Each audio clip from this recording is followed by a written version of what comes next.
Buenos dias, Christopher Ludwig here again at Automotive Logistics Mexico 2020, standing here in the middle of our sponsor area. We've just had a pretty intense couple of sessions, and obviously the highlight I think was Jesús Seade from the Mexican Ministry of Foreign Affairs, and who was the chief negotiator during the recent NAFTA USMCA negotiations with the USA and Mexico. I think a few highlights that were pointed out from there were just to pull out. One is the insight that Jesús gave us into what's happening in Canada, which is clearly that having spoken, I think he literally said with Christina Freeland, the trade minister for Canada, that it's not such smooth sailing with the minority government there. So although it's totally expected to be ratified, we're not quite unsure exactly when that's going to happen. It could happen in a couple of weeks, but it sounded like it could get strung out a bit longer. So that's a little bit of a stumbling block in terms of the timing of it. But fundamentally, they still think that's going to go ahead.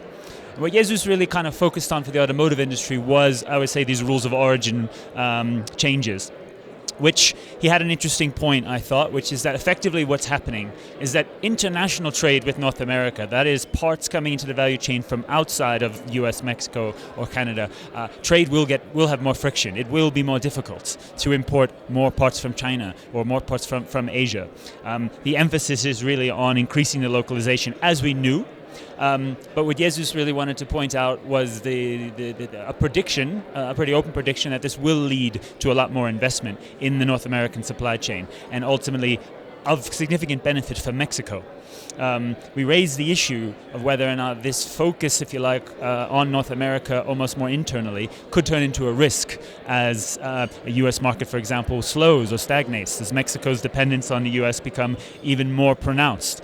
He was less worried about that because he pointed out that actually there's room for flexibility in this agreement. The 6-year renewal phase, which might have been seen as something that could be a cause for one side or the other to throw the deal out the window every 6 years, he actually saw it as an opportunity to review some of these provisions. So, for example, the current necessity for steel is going to be 70% needs to come from North America.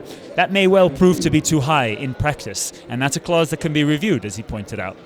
So lots of positives. There are also some ideas that, for example, electric batteries could become much more attractive to build within North America, because actually the percentage of the value chain that they represent coming from outside will make it very more difficult to reach the 70 plus 75% threshold for sourcing. So, he pointed to Tesla as needing to probably build more of its batteries within North America. And he made a pretty open pitch that why not choose Mexico instead of Texas or somewhere else in the US. So some really interesting messages there. Perhaps others in practice will feel that those are bigger hurdles to overcome than perhaps the emphasis was there. But I think it was quite a positive message overall, and quite an interesting shape that we can see going forward in terms of the impacts to the value chain. That fed into some ways I've had on the sidelines with people around coronavirus and the impacts you're seeing out of disruptions from China.